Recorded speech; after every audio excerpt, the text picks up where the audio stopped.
Bonjour chers membres de la communauté des Chevaliers du Savoir.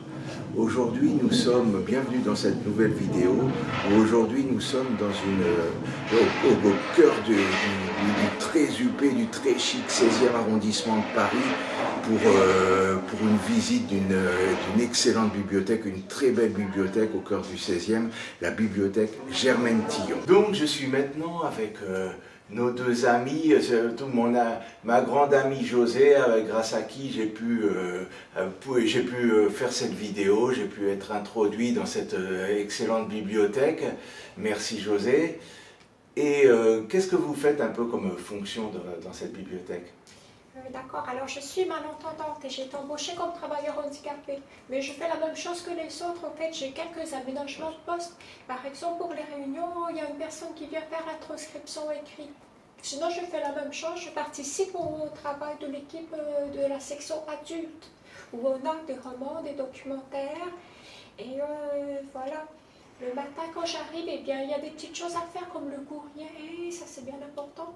Et sinon, je participe aux commandes. C'est-à-dire qu'on sélectionne dans une liste ce qu'on va prendre dans la liste. Et c'est un service technique qui nous envoie les documents.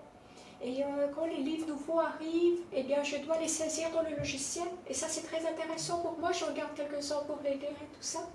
Et je fais des ateliers qui s'appellent Faites-nous signe, où on apprend des signes très simples de la langue des signes française. Mais je ne me prétends pas professeur, mais bon, ce que j'apprends, ça me fait plaisir de le transmettre. Et on s'amuse bien, on chante des comptines avec la langue des signes. Et ma collègue Tracy m'accompagne pour ces activités. Bonjour à tous. Bonjour Tracy. Et vous, qu'est-ce que vous faites à cette bibliothèque?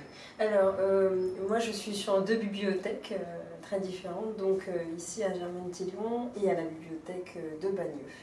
Alors à la bibliothèque de Germaine Tillon, je suis en section adulte, où justement je fais des missions très variées, je range des documents, je participe au circuit du livre, donc toute la logistique. Et puis je participe aussi à des actions culturelles comme nous disait ma collègue José, Faites-nous signe, qui aborde beaucoup d'émo-signes. Et aussi je participe avec Nadia, je collabore avec Nadia au premier roman des nouvelles sélections. Voilà. Merci, ben oui, ça semble très intéressant, surtout cet atelier Faites-nous signe. Si vous voulez venir faire un petit tour à Germaine Tillon pour voir cet atelier, n'hésitez pas. On peut visiter un peu cette bibliothèque? Absolument. Michael, est-ce que tu sais pourquoi la bibliothèque s'appelle Germaine Tillon? C'était qui Germaine Tillon? Ah non, je ne sais pas du tout. C'est une femme résistante. Elle est morte quand elle avait 101 ans. Elle est enterrée au Panthéon. Et la bibliothèque a été renommée comme ça. Elle s'appelle Bibliothèque Trocadéro jusqu'en 2007. Et après, on l'a renommée Bibliothèque Germaine Tillon. Et on a un fond Germaine Tillon, on va te le montrer. Donc là, on est dans la section des documentaires. Et ça, c'est le fond Germaine Tillon. Et comment on le reconnaît? C'est par la petite pastille ici. Voilà. Alors Germaine Tillon, c'était une résistante, comme on a dit. Elle n'était pas juive. Mais elle a été déportée à Ravensbrück comme opposante au régime, et elle est revenue.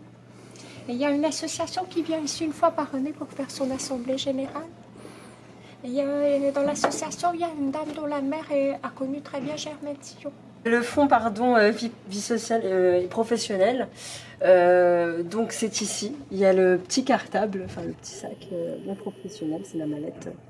Et du coup, ce fonds sert à la recherche d'emploi, de formation aussi, par exemple comment passer son BAFA, tout ce qui est métier du social, donc par secteur, et aussi comment peut-on faire pour passer des concours, voilà, des aides à l'emploi, tout ça. Ici dans les romans gros caractères, donc c'est des romans qui ont été travaillés par la mise en page, des couleurs qui sont, enfin des papiers couleur mat, plus reposants pour les yeux. La mise en page également a été retravaillée. Donc celui-ci, c'est un fond, c'est de caractère 16. On a également ceux qui sont de caractère 20. Donc celui-là qui a été bien retravaillé. Donc qui est en nouveauté. C'était un premier roman, ça raconte Sarah. Donc ici, tout ça, c'est les nouveautés en gros caractères. Et puis là, il y a tout le fond. Donc ça se caractérise par cette appellation gros caractère. Ça, c'est les anciens. Et voilà. Ah oui, tout à fait gros caractère. Voilà. Et ils sont rangés par ordre alphabétique. Donc ça veut dire les 3 premières lettres de l'auteur. Voilà. Donc c'est accessible à tout type de personnes. Ceux qui ont du mal à voir, ceux qui sont plus confortables avec des lettres un peu plus grossies. Ah, voilà. Donc on a pas mal de fonds. Et à la fin, on a un peu de documentaire aussi. Ah ok. Les documentaires, ils sont où? C'est en fait à partir de là. Okay. Donc c'est classé aussi, on va vous expliquer plus en détail tout à l'heure. Okay, mais c'est vraiment par sujet. Parfait. C'est bon, ça y est. Pour les personnes malvoyantes ou les personnes âgées, on a aussi des textes lus. Je vais te montrer. Ok, je viens voir ça. C'est tout ça ici. Ah, il y a de la philosophie, mais il y a aussi des romans. Et les nouveautés sont là. Toutes les nouveautés. Très bien. Ouais. Arthur Indridason, Jane Austen, la fameuse, qui est en nouveauté, donc. On a aussi une section de langue. C'est-à-dire qu'on a des romans en 4 langues. Anglais, allemand, italien et espagnol. C'est par là-bas.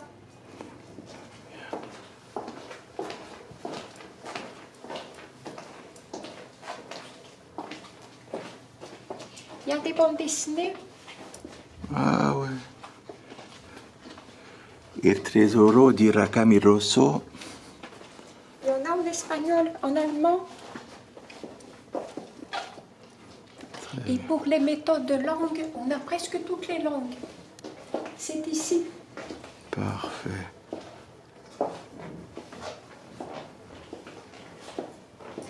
Ça, c'est les nouveautés dans la section langue ici. Donc, cette bande dessinée qui est vraiment très bien. Ah, ok, Monster. Voilà. Ici, nous sommes dans le fond mode, donc de la bibliothèque Germaine Tillion. Ici, je vous ai pris un livre qui s'appelle Kimono, donc toutes les coutumes japonaises. Voilà. Donc c'est tout ce qui est vestimentaire autour de la mode, parce qu'en fait, on est en partenariat avec le musée Gallica. Donc au sein de ce partenariat, on a développé un fonds très important sur la mode. Donc pour tous les créateurs de mode ou stylistes ou même passionnés, bah, ils peuvent puiser leurs ressources ici. Ah ok, voilà. Bah, s'il y a des créateurs de mode et des stylistes qui nous écoutent, vous êtes les bienvenus. Voilà, parfaitement. Alors ici, nous sommes dans le fond culinaire, donc fond cuisine, en 641.5. Du coup, vous pouvez trouver des recettes assez simples, ça va de débutants jusqu'à experts. Voilà, pour tous les passionnés, tous ceux qui aimeraient faire leur propre cuisine. Et aussi, c'est de tous les pays. On va voir la cuisine antillaise, la cuisine indienne, ah ouais, c'est très cool, ouais. Voilà. Ça donne faim. Donc c'est un fond très très important. Voilà, même ma collègue José peut vous montrer aussi un livre sur le chocolat. Voilà, de Pierre Hermé. On a des très beaux livres. Ah ouais, excellent, ouais. La galette des rois. Voilà, tout ce qui est préparation aussi de smoothies ou tout ce qui est soupe aussi d'hiver. Donc voilà, on a un grand fond très très important et qui nous tient aussi à cœur. Voilà. Donc ensuite on continue dans l'histoire. On avait dit les 800, c'est la littérature. Par exemple, ici on a le fond histoire. C'est un fond très important. Ça fait tout ça ici comme ça, plus tout ça. Ah ouais, excellent. L'histoire. Et on a aussi des très beaux livres comme celui-ci. Ah ouais, Versailles.